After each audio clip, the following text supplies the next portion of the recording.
What's up, Dream Media family? This is Zach. We are out here at Expona 2024 with our good friends from Michell, and we're going to be unboxing and doing a setup video for you on one of their best-selling turntables. You want to give them a little insight into what makes this turntable so special, the model that we're going to be covering, and what we're going to be getting into today.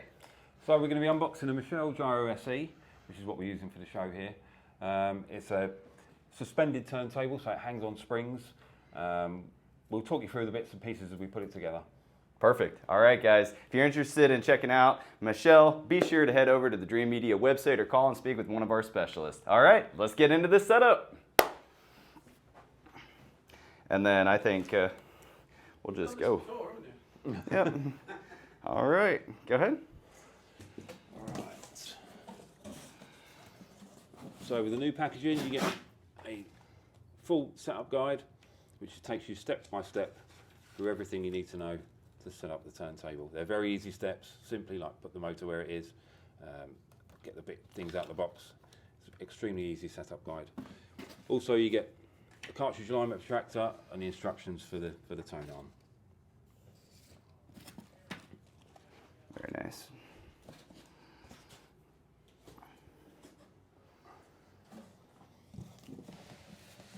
So as you can see in the box, the turntable comes 90% assembled now, so rather than how it used to come in all bits and parts. So the first thing to do is lift the motor out of the packaging. It's a tight fit to stop it moving around. And put it into position where you're going to sight your turntable. So roughly there.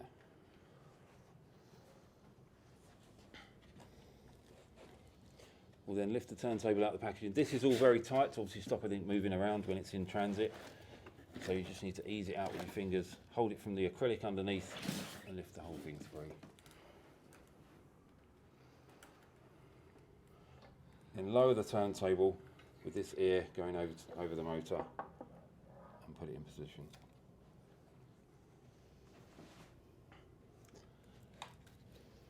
We're going to take these transit straps off. This is just to stop the whole system bouncing around when it's in transit.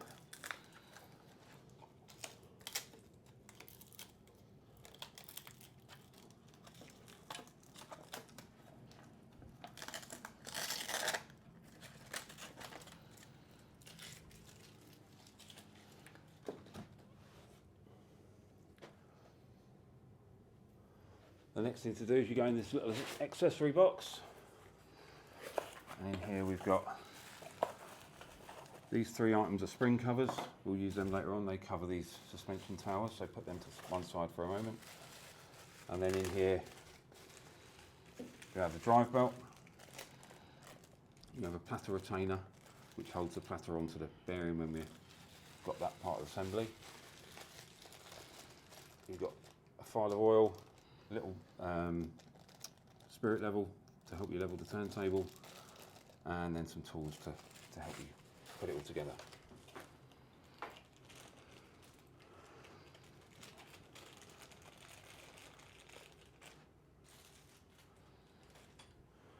So the first thing to do is to level the base of the turntable. Put the little level on, and the way you're going to do that is by adjusting the 3 feet of the turntable. So you want to make sure that your rack is as level as possible first. And then these are just for fine adjustment of level, and you just either unscrew them or screw them in to make it all nice and level. Oh, I love that.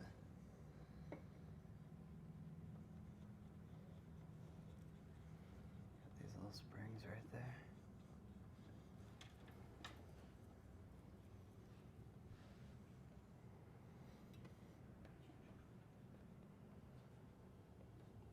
So once you get the base of the turntable level, the rest of the setup becomes quite easy. Perfect. It's looking good.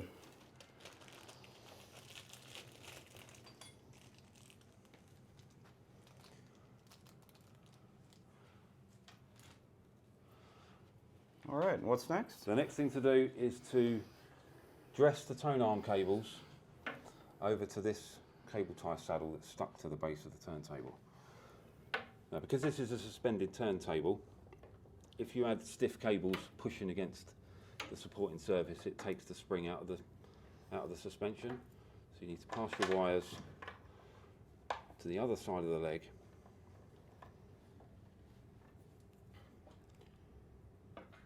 Pass the cable tie through the saddle.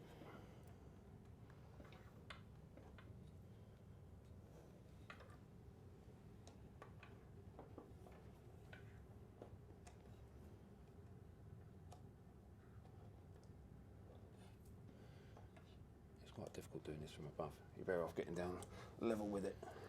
Yeah, down here at the camera angle, you can see it perfect.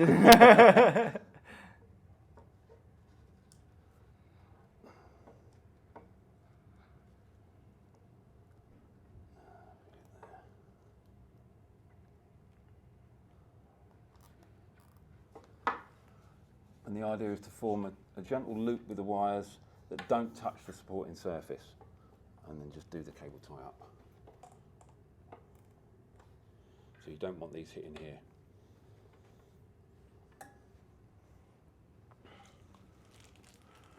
Right, then we can continue on with the rest of the turntable. So you need to put 2 millimeters of oil in this oil well.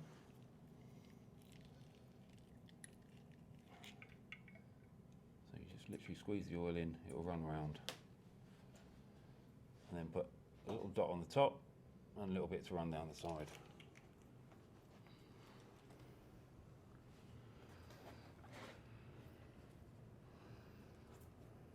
Take the bearing from the packaging. This has been used before, but there's normally a sealing sticker on there, so you need to peel that off and then pop that in place. There is a ball in there, so just be careful it doesn't come flying out. The oil that we put in there during manufacture normally holds the ball in place. Put that in there and give it a spin to make sure it's running free. Beautiful.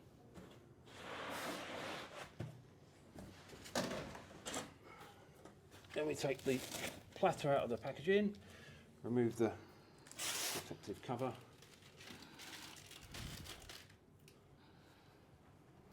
and then you just guide the record spindle through the hole in the middle of the platter and rest it in place. Such a beautiful turntable. We take the little platter retainer, drop that over the record spindle and screw it down. It doesn't have to be really tight, just finger tight is enough, just to stop it rocking around.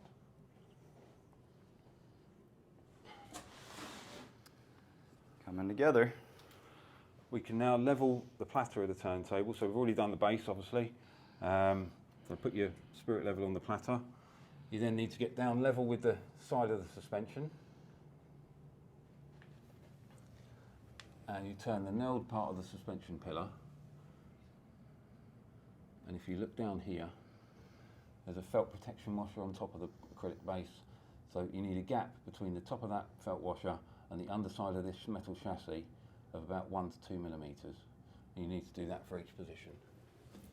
1 to 2 millimeters. So like this one over here is a little too tight. We'll have to loosen that up.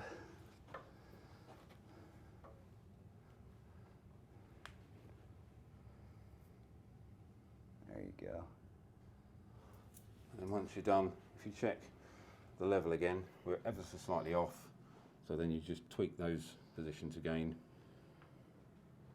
to bring the platter so it's perfectly level.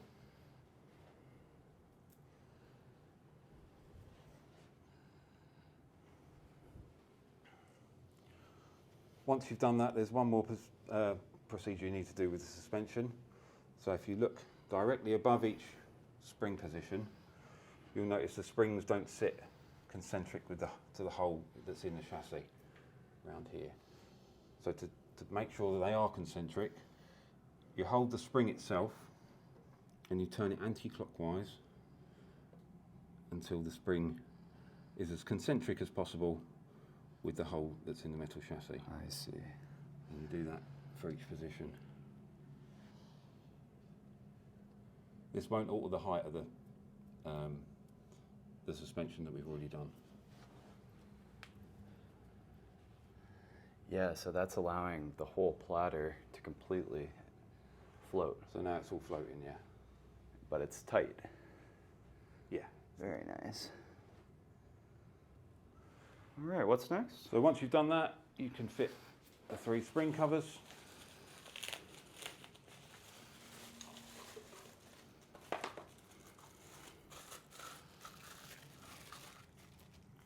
These are anodized aluminium like the other metal parts on the turntable, and they're a push fit. So you just place them over the suspension tower, and push them down with 2 thumbs until you hear that sort of click. Nice. There's a very small gap between here and the platter, so you have to make sure these are very well seated. If they're just cocked over a little bit like that, they'll rub on the belt when it starts to turn.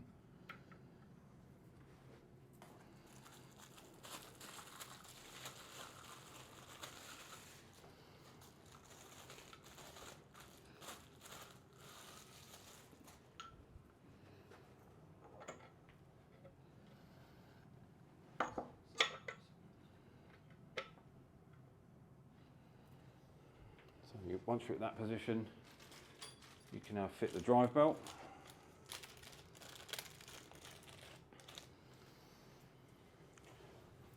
Now people have all sorts of different ways of fitting to drive belts, but the easiest way is hook it onto the top pulley position and then keeping tension on the belt, stretch it around the platter and let it rest, and then put it into the lower groove on the platter. So that's in the top groove on the pulley, lower groove on the platter, and then if you turn that, keep your finger on it, it will move the belt into the lower position all the way around. Beautiful.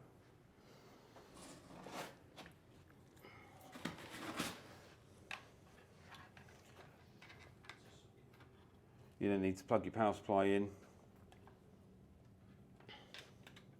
which is just a small mini XLR into the power supply. This then goes off to your mains power outlet, and you plug those into the relevant input on your amplifier or phono stage. The only other operation that you need to do then is to fit the cartridge, which we'll do later on, and then your turntable's up and running. Right, so just to complete the setup of the Gyro SE turntable, we need to fit a cartridge. So use the Allen key provided to screw the cartridge to the tone arm and put the relevant coloured cartridge tags onto the pins of the cartridge. You then need to set the weight of the cartridge. So to do that, you move the counterbalance in and out until the cartridge or the tone arm is floating just above the platter surface. So you put the arm lift in the lowered position and move this weight in and out of the back until we get the cartridge floating around about a couple of millimeters above the platter surface, just like that. You can then add the cartridge weight by turning the dial. This cartridge has a 2 grams tracking force, so you turn it to 2 grams and you set your weight.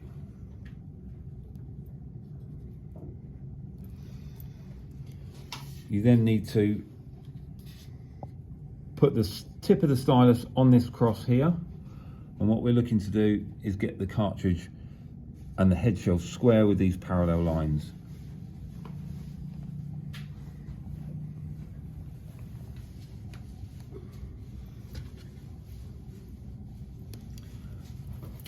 Once you're at that position, you then need to loosen these screws and move the cartridge in and out until those lines are parallel with the head shell of the tone arm and the cartridge itself.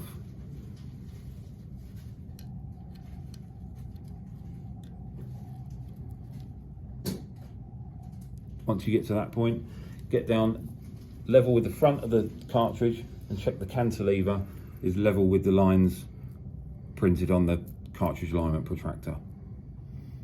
Once you get to there, the cartridge is aligned, and then you need to just set the bias adjustment between 1 to 2 on the slide adjustment here on the tone arm.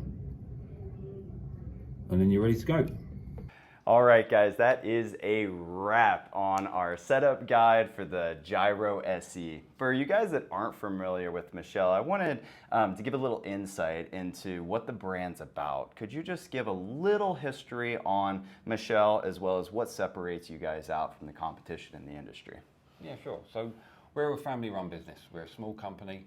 There's only a handful of people that are not family that work there. we've been building turntables since, well, for 50 years now. So John Michell, who founded the company, he was a master engineer, he loved music, he put the two together, and he used to make all sorts of bits and pieces for the audio industry, speaker terminals, all sorts of things, and his thing was turntables. So he built what we see today. So he looked at all the current turntables that were around at the time and how we could improve on them. Most turntables came in a wooden box, and looking at it from an engineering point of view, he sort of looked at it and thought, well, a guitar's a wooden box and it's going to resonate. Resonance is sort of the enemy of turntables. Yeah. So he looked at the Gyro SE. Well, he took the idea of the design of the Gyro SE was in his head. Let's strip all the wooden box, make it a skeletal design, and then suspend it on springs so it doesn't get affected by all the vibrations and things that are in the room. And that's where we've carried on. We're all music lovers. John's a guitar player. I was a sound engineer, so we've got that sort of ethos in the company, and we've just carried on with where John left off when he sadly died, and then we've carried on with his turntables, just evolving them, making them better here and there, and that's where we are really. Absolutely. Well, I'm thoroughly impressed with the product, and this fits in very well with Dream Media's current lineup. We're constantly trying to elevate our game and offer better and better products. If you guys are interested in learning more about Michell, reach out today for a free consultation. Talk with one of our specialists about what products may be right for your space. Dream Media is nationwide, and we'd love the opportunity to earn your business. I hope that this video was also helpful for all of our customers out there that have already purchased the turntable from us and just needed a little bit of help with the setup. So appreciate everybody's support. Till next time, this is Zach with Dream Media Home Theater. Thank you for watching.